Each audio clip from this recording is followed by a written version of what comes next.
하나님의 말씀은 요한계시록 16장 1절입니다. 또 나는 성전에서 나오는 큰 음성이 그 일곱 천사들에게 너희는 가서 그 하나님의 그 진노의 그 일곱 대접들을 그 땅 안으로 쏟아라 하는 것을 들었습니다. 원전 그대로 보는 요한계시록 오늘 16장 첫 번째 시간으로 그리스도의 심판대 일부 땅, 바다, 강 안으로의 심판이라는 제목으로 말씀을 나누겠습니다. 드디어 요한계시록에서 그리스도의 심판대라고 하는 본격적인 심판대를 만납니다. 16장은 14장부터 계속 예고가 돼 있었죠. 14장, 15장에서 드디어 16장에 그리스도의 심판대가 나오는데요. 마지막에 이 다음에 심판대는 어디 있죠? 요한계시록 20장에 있습니다. 천년 왕국 뒤에 요한계시록 20장 11절부터 15절까지는 백보자 심판대가 나옵니다. 그러니까 천년의 시차가 있는 것이 바로 이 16장과 20장이라고 볼 수 있습니다. 그리스도 심판대에서 요한계시록 16장이 주는 의미는 대단합니다. 첫 번째는 예수님이 어디로 오시는가예요. 두 번째는 예수님이 어디에서 심판하시느냐.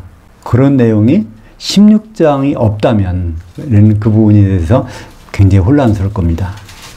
16장 1절이 있기 때문에 16장 17절이 있기 때문에 그 부분은 아주 명확하게 드러납니다. 오늘 16장 1절에서 봤는데 바로 그 일곱 천사가 그 일곱 대접들을 어디다가 쏟으라고요? 땅으로 쏟으라고 했어요. 요한계시록의 땅은 교회니까 교회에다가 쏟는데, 근데 이제 앞으로 보겠지만 17절에 가보면 일곱 번째 대접을 어디에 쏟아요? 공중에서 쏟으라는 거예요. 그걸 통해서 우리는 교회를 공중에다 올려다 놓고 거기서 심판하시는 모습을 볼 수 있습니다. 그 모습이 어디 나올까요? 요한계시록 1장 13절에, 그죠? 일곱 교회 한가운데 인자 같은 이가 서서 거기서 심판하려고 하는 장면이 거기 나오지 않습니까? 오늘 다시 한번 보죠. 1절. 또 나는 그 성전에서 나오는 큰 음성이 그 일곱 천사들에게 말하는 거에 나옵니다. 이 일곱 천사들, 이게 누굴까요? 요한계시록 1장에 보면 거기 1장 4절에 그 보좌 앞에 일곱 영이 있었어. 그 일곱 영은 바로 영은 천사니까 일곱 천사가 드디어 심판할 진노의 대접을 가지고 이제 출발하는 겁니다. 출발하기 전까지는 어디 있어요? 보좌 앞 성전에 있다가 이제 거기서 출발하는 것이 나옵니다. 근데 요한계시록에서 가장 유념해야 될 것은 땅이 무엇이냐는 겁니다. 그죠? 땅이 무엇이냐. 마태복음 5장 5절을 볼까요? 예수님이 땅을 뭐라고 하시는지. 온유한 자들은 복이 있나니 그들이 그 땅을 기업으로 받을 것이며. 근데 기업이란 말은 상속이란 의미입니다. 모든 것은 다 없어지지만 우리 영의 몸을 입고서도 계속되는 거, 그것이 바로 그 땅이라고 하니까 이것은 교회입니다. 온유하다고 하는 것은 길들어졌다. 하나님 말씀에 길들어진 자, 그게 바로 성도들 아닙니까? 마태복음 6장 10절 보면서도 거기에 같은 맥락에서 땅이 나옵니다. 아버지의 그 통치가 임하시오며 아버지의 그 뜻이 하늘에서 이루어진 것 같이 땅에서도 이루어지이다. 마태복음 6장에 보면 주기도문이라고 나오는데 원래 하나님 아버지는 어디 계세요? 하늘들에 계신 우리 아버지요. 이게 하늘들이라는 말이 여기 원래는 쌍수입니다. 히브리 말에는 쌍수라는 개념이 있는데 헬라 말에는 쌍수라는 개념 없이 단수 복수만 있어요. 그래서 이제 복수로 표시되어 있는데 하늘이 하늘들이라고 돼 있는 거죠. 아버지 하나님은 지금 어디 계신가요? 여기 계세요. 우주가 바로 하늘들이니까요. 근데 그 아버지가 뜻을 세우셨는데 어디서 세우셨어요?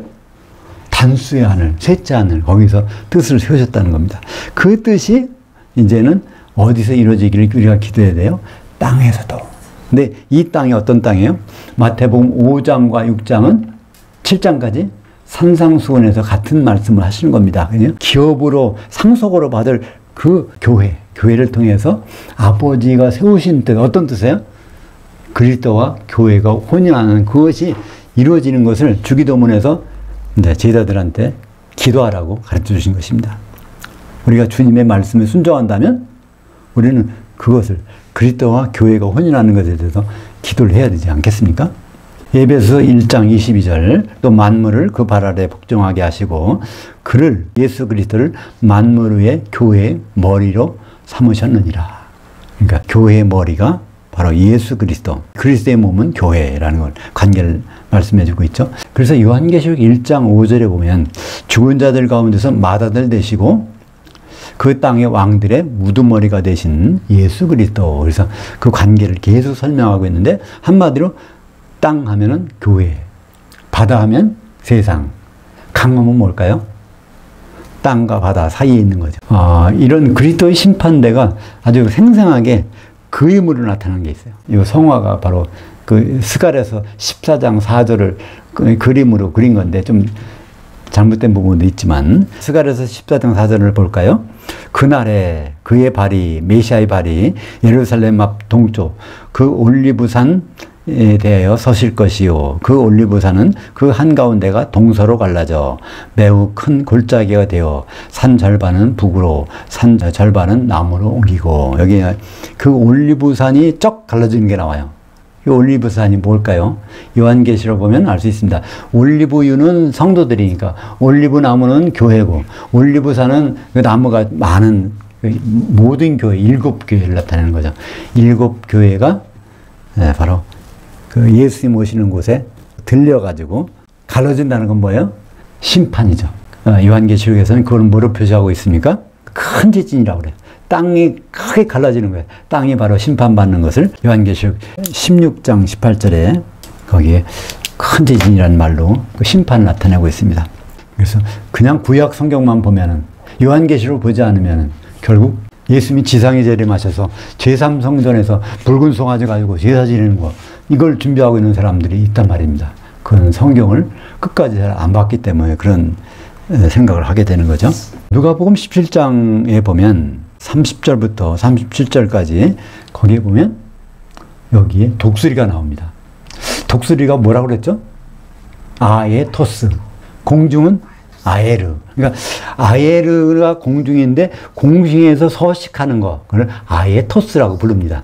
예수님 말씀하신 인자가 오실 때 예수님 오실 때도 그런 일이 나타난다는 거예요. 그것을 다 듣고 있던 제자가 그게 어딥니까?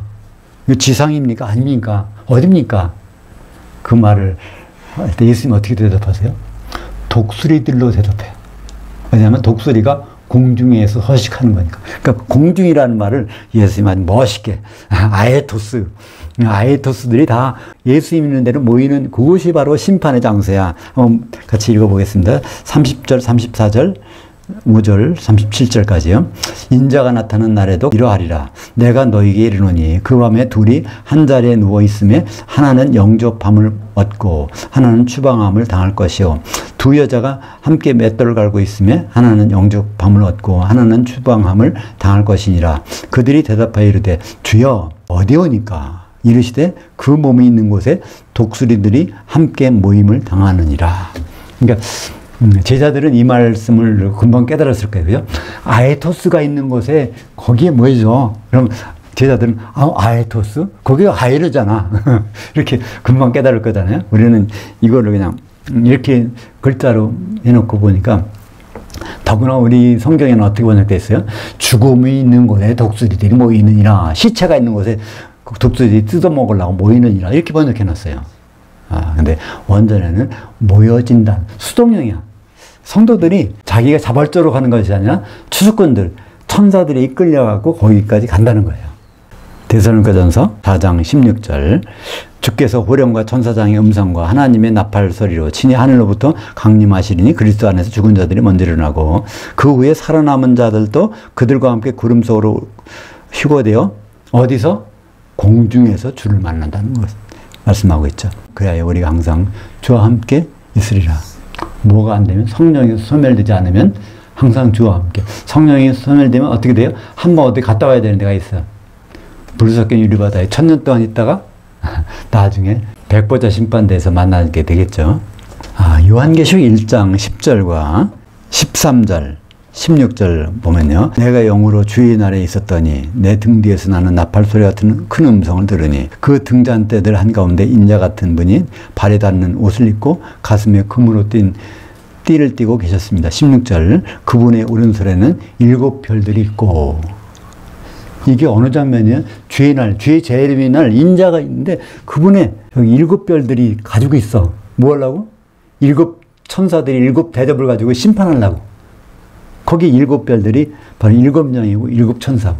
이게 바로 오늘 16장에 나오는 7 천사들한테 이제 7 대접에 땅에 서더라, 교회를 심판하라 하는 장면에 여기 나오는 거 아닙니까? 그분의 입에서 좌우에 날카로운 검이 나오고 그 얼굴은 그 해가 힘있게 비치는 것 같았습니다. 그러면 첫 번째 대접을 어디서 쏟을까요? 2절 보겠습니다. 첫째 천사가 가서 그 대접을 그 땅으로 쏟으니 그 짐승의 뼈를 가진 사람들과 그의 형상에게 경배하는 자들에게서 악하고 독한 종기가 생겼습니다. 그러니까 여기서 이 사람들은 누군가요? 짐승의 표를 받았으니까 후 3년 반 동안에 지나는 사람들이야. 그죠? 어떤 교회죠? 짐승의 표를 받는 교회가 두아디라 교회하고 사대교회. 그죠? 그걸 표를 받고 여기에다가 그 짐승의 표를 가진, 짐승의 마크를 가진, 그러니까 갖고 있는, 그러니까 이걸 받는 게 문제가 아니라 그거를 계속해서 갖고 있는 사람들이 있다는 말입니다. 한마디로 회개하지 않은 사람들이죠. 그 다음에 둘째 대접 볼까요? 3절에 둘째 천사가 그 대접을 바다 안으로 쏟으니 그 바다가 죽은 자의 피와 같이 되었고 그 바다 가운데 모든 생물이 죽었습니다. 여기 보세요. 바다가 세상이라고 그랬어요. 세상에 있는 사람들이 다 죽었어요. 땅에 있는 사람들은 죽지는 않았어요. 그죠? 근데 바다에 있는 사람들은 다 죽었어요. 4절 보겠습니다. 셋째 천사가 그 대접을 그 강들과 그 물들의 그 근원들 안으로 쏟으니 피가 되었습니다. 그럼 강과 그 물들에 있는 사람들도 결국은 다 죽겠죠? 위에서 바다가 물이 피가 됐어요. 다 죽었으니까. 강도 그렇게 됐으니까 다 죽을 거 아닙니까? 그러니까 이걸 통해서 우리는 뭘 알 수 있을까요? 기독교인들이 결국은 교회 생활하는 사람도 있고 세상에 흩어져서 신앙생활하는 사람도 있어요. 또 어떤 사람이 있을까요? 강은 뭐예요? 땅과 바다를 연결하는 왔다 갔다 하는 교인도 있어. 근데 결국은 심판을 받더라도 교회에 있는 사람은 남고 교회와 관계없이 신앙생활하는 사람들은 다 죽는다는 거에 나오지 않습니까? 그러니까 여기에서 땅과 바다와 강은요, 이게 지상에 있는 것이 아니라 지금 다 올라가는 거예요. 올라간 상태에서. 올라가서 교회 생활을 했던 성도들, 교회 생활을 아예 안 한 성도들 있을 텐데, 그것을 이렇게 종류에 따라서 나눠주고 있습니다. 심판의 상태가. 그리스도의 심판대라는 것은 기독교 신앙에서 굉장히 중요합니다. 우리가 예수만 믿으면 뭐 천국 간다 그러는데 거기에 심판이 빠지면 안 되겠죠. 예수님 직접 말씀하셨습니다. 마태복음 19장 28절 예수께서 이르시되 내가 진실로 너희에게 이르노니 세상이 새롭게 되어, 세상이 새롭게 된다는 것은 이제 예수님 오셔서 우리가 부활해서 영의 몸을 입게 된다는 것입니다. 인자가 자기 영광의 보좌에 앉을 때에 나에게로 따랐던 너희도 12보좌에 앉아 이스라엘 12지파를 심판하리라. 그러니까 심판관들이 누가 돼요? 12사도가 되는데 12지파가 누굴까요? 이스라엘의 혈연적인 유대인이 아니라 모든 기독교인. 그러니까 모든 기독교인을 어떻게 할 수 있죠? 바로 똑같은 자리에 마태복음 25장 31절에서 양과 염소에 비해서 누가 심판받아요? 모든 민족. 마태복음 19장에서는 이스라엘 12지파. 그러니까 같은 것을 이렇게 지칭할 때 한 번은 모든 민족이라고, 한 번은 이스라엘 12지파라고. 같은 심판 자리인데.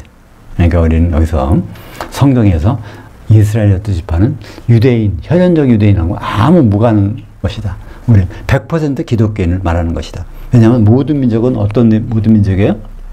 마태복음 28장 19절에 너희는 가서 모든 민족으로 제자를 삼아. 그러니까 기독교인을 말하는 것입니다. 로마서 14장 10절 내가 어찌하여 네 형제를 비판하느냐, 어찌하여 네 형제를 업신여기느냐, 우리가 다 그 하나님의 심판대 앞에 서리라. 성경에서 그리스도의 심판대라는 단어는 한 번밖에 안 나옵니다. 어디 나와요? 고린도후서 5장 10절. 근데 그가 똑같은 개념으로 나온 것이 로마서 14장 10절이에요. 거기 뭐라고 나왔을까요? 그 하나님의 심판대, 그 하나님의 정관사가 붙었어. 그 하나님이라고. 성부, 성자, 성령 중에서 누구를 가리킬까요? 그 하나님? 예, 성자를 가리켜요. 왜냐하면 인자에게 심판하는 권세를 다 아버지께서 맡기셨다고 했으니까 그 하나님은 예수님 심판대라고. 근데 어떤 사람 심판해요? 세상 사람들을 심판하는 것이 아니라 형제 간에 사랑을 못하는 사람, 비판한 사람들 심판한다고 되어 있죠. 고린도후서 5장 10절, 이는 우리가 다 반드시, 사도들이 다 반드시 어디 가겠다는 거예요? 그리스도 심판대 앞에 나타나게 돼요. 거기 우리가 심판받으러 가게 되면 거기에 누가 나타나요? 사도들이 거기 등장하겠다는 것입니다. 뭐 때문에 등장할까요? 각각 성도들 각각이 선악간에 그 몸을 통해서 행한 것을 따라 받게 하려 함이라. 성도들 심판 받게 하려고 사도들이 바쁜데도 불구하고 반드시 거기에 있겠다는 것입니다. 요한계시록 10장 1절에 보면 심판 장면이 나옵니다. 또 내가 보니 다른 힘센 천사께서 2절에 그분은 펴진 작은 두루마리를 손에 들고 계셨으며 그의 오른발로는 그 바다를 밟고 왼발은 그 땅을 밟고서, 그 바다와 땅을 밟고 계신, 심판하고 계신 주님이 지금 바다와 땅이 공중에 올라갔으니까 거기 밟고 계시죠? 주님이 공중에 오셨는데 바다와 땅을 밟고 계셔. 그러면 바다와 땅이 어디 올라갔다는 얘기예요? 교회와 세상 그분이 바로 올라가 있다는 얘기죠. 요한계시록 10장 7절, 그 일곱째 천사가 나팔 소리를 내는 날들에 그 천사가 바야흐로 그의 나팔을 불 때 그 하나님의 그 비밀, 하나님의 그 큰 비밀은 뭘까요? 그리스도와 교회 혼인. 에베소서 5장 32절, 그것이 이루어질 것인데, 그러니까 그 혼인에 앞서서 뭐가 이루어져요? 심판이 이루어져. 그러니까 혼인에 적합하지 않은 일을 구분하기 위해서 그렇죠. 그 하나님께서 그분의 자신인 노예 선지자들, 사도들이죠, 통하여 전하신 복음과 같이 그대로 될 것이다. 그러니까 심판은 그 복음대로 사도들을 통해서 전하는 그대로 되는 거예요. 사도들이 전한 그 복음이 최점 답안지예요. 그걸 가지고 심판하시겠다는 거예요. 요한계시록 11장 15절, 그 일곱째 천사가 나팔을 불자 그 하늘에서 세상 나라가 우리 주님과 그의 그리스도의 나라가 되어, 그러니까 지금 세상에 있는 천국이 바로 그리스도의 나라, 천년왕국이 되어서 그분께서 세세토록 통치하실 것입니다 라는 음성이 있었습니다. 그 다음에 14장 6절도 지금 계속 그리스도 심판대에서 성경 각 곳에 계시록 부분마다 계속 언급해서 나오는 거예요. 그러니까 참 하나님이 참 친절하셔, 그죠? 한 번 말해줬으면은 알아야 되는데 그걸 계속 반복적으로 말씀하신단 말이에요. 요한계시록 14장 6절, 또 내가 보니 다른 천사가 공중에 나왔는데 그 땅 위에 거주하는 자들 곧 모든 민족과 지파와, 여기 지파도 이스라엘도 지파, 모든 지파가 다 기독교인이라는 것입니다. 모든 민족도 기독교인, 모든 지파도 기독교인, 모든 언어, 모든 백성, 이게 다 기독교인이라는 것입니다. 그들에게 전달한 영원한 복음, 영원한 것은 한 시대 복음, 그러니까 천년왕국의 복음을 누구에게? 땅에 거주하는 모든 사람에게 전달한 후에 심판이 있다는 것입니다. 그러니까 시험 범위를 다 정해주고 그 다음에 시험을 치른다는 것이에요. 그죠? 우리가 시험 보는 건 굉장히 부담이 되잖아요. 근데 부담이 안 되는 사람이 있어. 그 범위에 대해서 공부를 하는 사람들은 부담이 안 돼. 그죠? 근데 그 복음을 가지고 심판하시겠다는 겁니다. 여기도 영원한 복음을 가지고. 어떤 복음이요? 이미 전달해 놓은 복음. 마태복음 24장 14절은요, 예수님이 말씀하셨어요. 온 거주지에 그 왕국 복음이 전달된 후에 내가 오리라. 그러니까 예수님 오셨을 때는 둘 중에 하나예요. 모든 세상 사람들이 복음을 받아들이느냐 거부하느냐, 그 부분밖에 없습니다. 물론 예수님 오시기 전에 사망한 분들은 그런 기회가 없지만 그들에게는 따로 옥에 있는 영들에게 복음을 전해준 그런 기회가 있잖아요. 7절, 14장, 요한계시록 14장 7절, 큰 음성으로 말하였습니다. 그 하나님을 두려워하며 그에게 영광을 돌리라. 이는 그의 심판의 그 시간이 이르렀음이니. 심판의 그 시간이 이르러갔고 지금 영원한 복음, 이미 다 전달된 복음을 가지고 심판하겠다. 그 복음은 누가 기록한 복음이에요? 사도들. 오늘 말씀 16장 5절 보겠습니다. 또 나는 그 물들의 그 천사가 말하는 것을 들었습니다. 지금도 계시고 전에도 계셨던 거룩하시니여 당신께서 이렇게 심판하시니 당신은 의로우십니다. 네, 여기서 말할 때 갑자기 말이 어떻게 됐어요? 지금도 계시고 전에도 계셨던 뭐 말이 하나 잘라진 게 있어. 항상 장차 오실. 그 장차가 도래했다는 거죠. 그죠? 심판 때가 도래했다는 거죠. 요한계시록 1장 8절에 세 가지가 다 있습니다. 주 그 하나님, 곧 지금도 계시고 전에도 계셨고 장차 오실 전능하신 분께서 말씀하십니다. 나는 알파와 오메가다. 여기에 그 하나님은 누굴까요? 성부, 성자, 성령 중에서 성부와 하나님 아버지. 그러니까 하나님 아버지는 지금도 계시고 여기 하늘들에 계시니까 전에도 계셨고 또 앞으로도 그분 오신다는 거예요. 인자 혼자 와서 심판하는 게 아니에요. 예수님이 혼자 심판하지만 거기에 누가 계세요? 아버지도 같이 계시다는 것입니다. 요한계시록 4장 8절도 세 가지가 다 있어요. 내 생물들은 각각 6날개들을 가지고 있고 그 주위와 그 안에는 눈들이 가득합니다. 그들은 밤낮 쉬지 않고 외칩니다. 거룩하시다 거룩하시다 거룩하시다 전능하신 분 주님 곧 그 하나님 전에도 계셨고 이제도 계시고 장차 오실 분이십니다. 여기도 그 하나님은 성부. 근데 우리 이제 11장에서 이미 한번 봤어요. 옛적에도 계셨고 지금도 계신 전능하신 분. 여기 장차가 빠졌어. 왜냐하면 그때가 심판 때니까. 그죠? 주 그 하나님 우리가 당신께 감사합니다. 왜냐하면 당신의 그 큰 권능을 가지시고 당신께서 통치하셨나이다. 이게 누가 말하는 거예요? 24 장로 천사들이 이제 거기 고별 인사할 때 이게 나왔잖아요.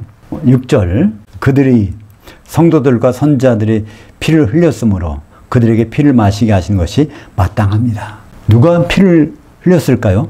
성도들과 선지자들의 피를 누가 흘리게 했을까요? 이것이 19장 2절 보면 나옵니다. 19장 2절에 가서 한번 19장 1절과 2절 거기도 그 심판 때 그 장면이 나오니까 19장 1절 2일 후에 내가 들으니 그 하늘에서 허다한 무리의 큰 음성 같은 것이 있어 이르되 할렐루야 구원과 영광과 능력이 우리 그 하나님께 있도다. 그의 심판은 참되고 의로운지라 음행으로 땅을 더럽게 한 큰 음녀를 심판하사 자기 종들의 피를 그 음녀의 손에 갚으셨도다. 그러니까 성도들을 음행시키고 하는 그것이 바로 그 음녀, 큰 성 바벨론이라는 것을 알 수 있습니다. 7절 보겠습니다. 또 나는 그 제단의 것을 들었습니다. 제단에서 나오는 음성을 들었다는 것이죠. 그렇습니다. 주 그 하나님 전능하신 분 당신의 심판들은 참되고 의롭습니다. 여기 공통적으로 나오는 것이 참되고 의롭습니다. 특별히 의롭다는 말이 항상 나와요. 심판이 의롭다는 거예요. 심판이. 의롭다는 것의 아주 가장 근본적인 뜻은 무엇일까요?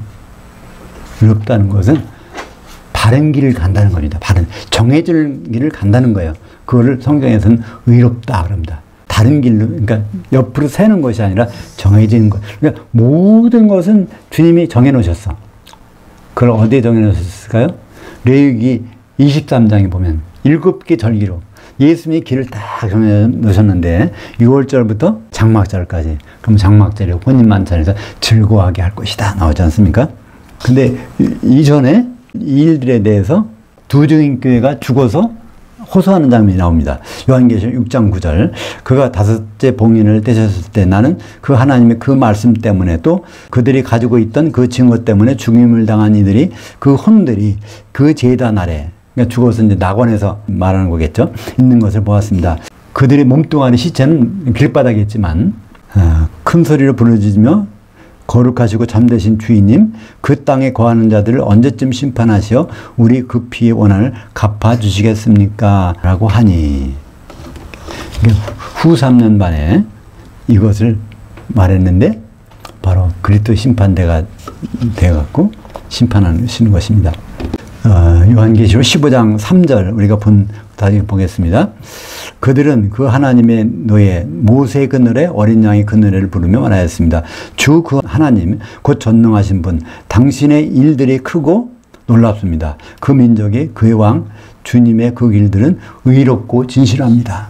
그러니까 심판하셨는데 그게 너무 의롭다는 거예요. 의에 대해서 다시 한번 되돌아가서 생각해 볼까요? 성령께서 오시면 죄에 대해서, 의에 대해서, 심판에 대해서 깨우쳐 주신다고 했는데, 죄는 뭐라고 그랬죠? 예수님을 향하여 믿지 않는 거. 예수님을 그냥 믿는 게 죄야. 향하여 믿어야 되는데, 그 두 번째, 의에 대하여 하면, 내가 아버지께로 가니 내가 나를 보지 못한다. 그러니까 아버지께로 가기로 이미 결정이 돼 있어요. 왜냐하면 성령을 보내서 오순절날 성령의 기름이 내려야 되니까.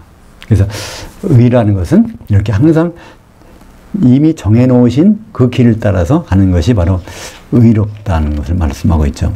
죄라는 것은 관역에서 빗나가는 것이고, 의라는 것은 그 길대로만 가는 것. 그 의입니다. 기도하겠습니다. 하나님 아버지, 요한계시록 16장 그리스도의 심판대를 일부를 보았습니다. 바로 7대적 재앙을 가진 천사들이 땅으로, 강으로, 바다로 쏟는 그 심판을 통해서 앞으로 주님이 오셔서 하실 심판을 생각하게 하심을 감사합니다. 우리가 모두가 공중에 올라가서 심판을 받을 터인데, 그때 준비가 잘 되어서 혼인만찬까지 들어갈 수 있도록 인도하여 주시옵소서. 예수님 이름으로 기도합니다. 아멘.